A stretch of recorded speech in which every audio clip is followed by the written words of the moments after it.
Episode 6 लेकर आ गया हूँ ग्रेट इमॉर्टल का। फिर हमें अगले सीन में नोबल स्कूल में दिखाया जाता है।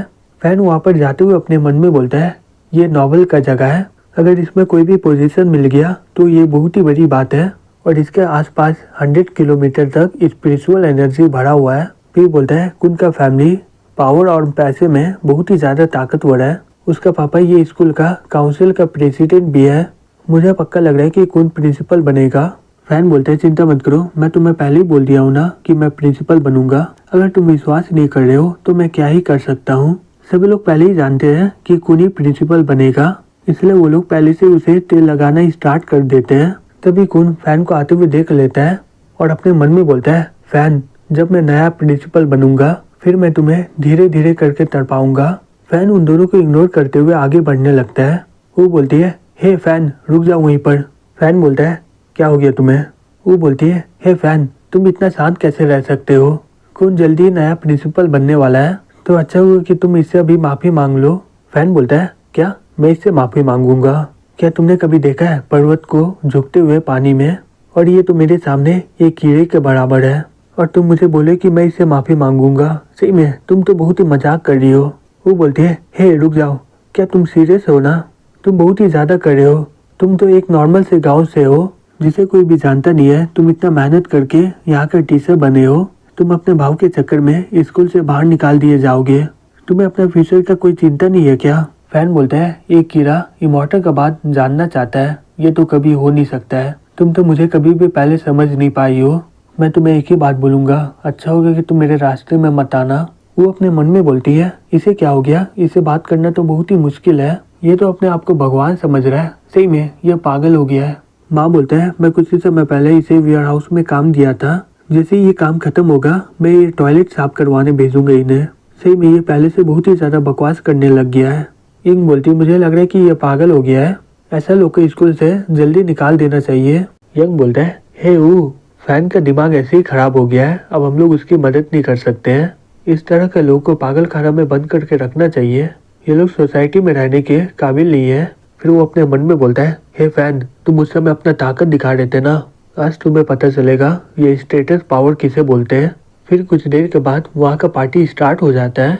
हे ब्रो क्या तुम नहीं खाओगे क्या, ये खाना टैंगलुंग होटल का है और ये बहुत ही ज्यादा फेमस है और इसे सिर्फ अपर क्लास के लिए बनाया जाता है, तुम इसे एक बार ट्राई करके देखो, ये बहुत ही बढ़िया है, डायरेक्टर के बोर्ड इसे हमारे लिए अरेंज किए हैं, लगता है कि इस बार नया प्रिंसिपल बहुत ही ज्यादा इम्पोर्टेंट है और वो लोग इस बार बहुत ही ज्यादा सीरियस ले रहे हैं।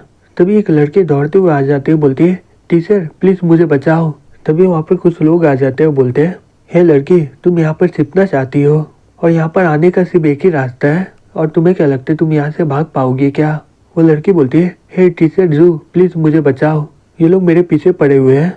जू बोलती है हे तुम लोग कौन हो और यहाँ पर कैसे आ गए, मैं अभी पुलिस को फोन कर रही हूँ। वो लड़का बोलता है हे ये लड़की तो बहुत ही सुंदर है, इसे भी ले चलो। तभी यंग गुस्से से बोलता है कौन यहाँ पर मुसीबत पैदा कर रहा है।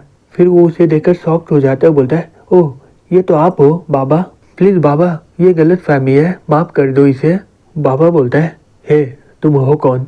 यंग बोलता है मेरा नाम यंग है और मैं चिंगचैंग सिटी का यंग फैमिली से हूँ।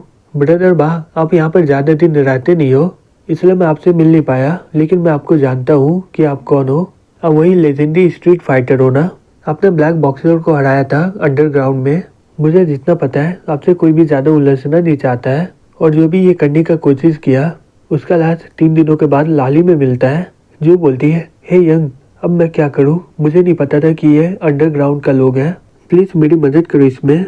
यंग बोलता है हे ब्रदर बा क्या आप मुझे बता सकते हो कि आप किसके लिए गुस्सा हो, असल में क्या हुआ था।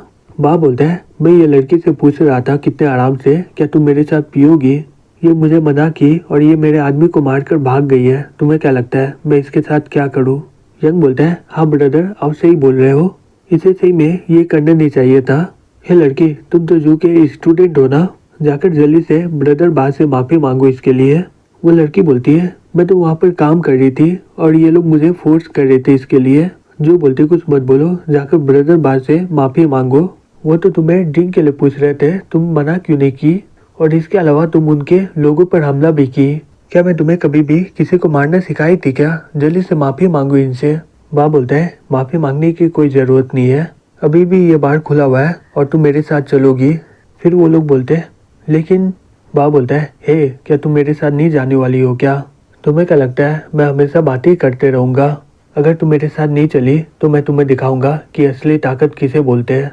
यंग बोलता है हे ब्रदर प्लीज रुक जाइए, वो आपके साथ जाएगी, ड्रिंक ही ना पीना है, इसमें कोई प्रॉब्लम नहीं है। हे तुम जल्दी से जाओ ब्रदर के साथ और उन्हें खुश करना प्रिंसिपल के तौर पर। मैं इसका भरपाई तुम्हें कर दूंगा और हमारे लिए मुसीबत पैदा मत करना। जो बोलती है हे जल्दी से जाओ उनके साथ। यंग तो बोल दिया ना कि वो तुम्हारा देखभाल करेगा। तुम्हें याद है ना टीचर का बात मानना चाहिए, तो तुम जाओ उसके साथ। तभी वो लड़की वहाँ से भाग रही होती है। एक लड़का उसे पकड़ लेता है और बोलता है ओ तुम्हें सही में लग रहा है कि तुम यहाँ से भाग जाओगी। वो लड़की चिल्ला के बोलती है प्लीज मुझे जाने दो। तभी फैन आकर वो लड़की को पकड़ लेता है और वो लड़की को ठेल देता है। वो बोलती है हे फैन तुम कर क्या रहे हो? अगर तुम इसके खिलाफ खड़े रहोगे तो तुम मारे जाओगे। अच्छा होगा कि पीछे हट जाओ, हमारे लिए मुसीबत पैदा मत करो। फैन बोलता है चुप हो जाओ तुम लोग एकदम बेकार हो। ये स्टूडेंट अब मेरे प्रोटेक्शन में है, ये अपना काम कर रही थी और तुम लोग यहाँ पर आकर इसे परेशान कर रहे हो। तुम्हें इसे माफ़ी मांगना चाहिए लेकिन तुम लोग यहाँ पर आकर मुसीबत पैदा कर रहे हो इसके लिए। अच्छा होगा कि तुम इससे माफ़ी मांगकर चले जाओ, नहीं तो मैं तुम्हें मार डालूंगा। यंग चिल्ला के बोलता है हे फैन क्या तुम्हारा दिमाग खराब हो गया है क्या? तुम ब्रदर बा को धमकी दे रहे हो, तुम्हारी वजह से हम सभी लोग मारे जाएंगे। फिर वो अपने मन में बोलता है सही में ये पागल हो गया है, अगर ये बीच में नहीं आता तो मैं सब कुछ ऐसे ही संभाल लेता। बा बोलता है ओ ऐसा बात है, तुम हीरो बनना चाहते हो? आज मैं बताऊंगा तुम्हें हीरो बन के तुमने बहुत ही बुरा काम किया है। तभी अचानक से दो आदमी उसकी ओर आते हुए उस पर हमला कर देता है। तभी पीठ चलाते हुए बोलता है हे ब्रदर आगे देखो। फैन एक ही थप्पड़ में मारकर उन दोनों को दूर फेंक देता है। बा हंसते हुए बोलता है ओ तुम भी एक मार्शल आर्टिस्ट हो, अब मुझे पता चला कि तुम इतना भाव क्यों खा रहे हो। हे उल्फ जाकर अपना ताकत को दिखाओ, इसे इतना मारना कि इसे पता चले कि असली ताकत किसे बोलते हैं। फिर उल्फ जाकर फैन पर हमला कर देता है और बोलता है आज तुम्हें पता चलेगा कि असली मार्शल आर्टिस्ट किसे बोलते हैं। फैन उसका पाँव पकड़ लेता है, बोलता है सही में ये कीड़ा लोग बहुत ही ज्यादा अपने आप को समझ रहे हैं। फिर वो उसे उठाकर वहाँ पर फेंक देता है। ये देखकर वहाँ के सभी लोग शॉक्ड हो जाते हैं। वो अपने मन में बोलती है फैन इतना ज्यादा ताकतवर कैसे हो गया, ये सब यहाँ पर चल क्या रहा है? बाबा अपने मन में बोलता है उल्फ पहले एक आर्मी ऑफिसर था, वो मिडिल ईस्ट के खिलाफ लड़ा था जिसे वो खून से लथपथ हो गया, लेकिन उसे कोई भी रोक नहीं पाया। लेकिन फिर भी इसके एक हमले से ये उठ नहीं पा रहा है। ये लड़का असल में है कौन? तभी फैन बोलता है हे तुम्हें पता चल गया ना मेरा ताकत के बारे में, अब बताओ क्या करने वाले हो, यहाँ पर हार मानोगे कि नहीं? बा बोलता है मुझे पता है कि तुम बहुत ही ज्यादा ताकतवर हो, मैं मानता हूँ इस बात को, लेकिन क्या तुम इतने सारे लोग से अकेले लड़ पाओगे क्या?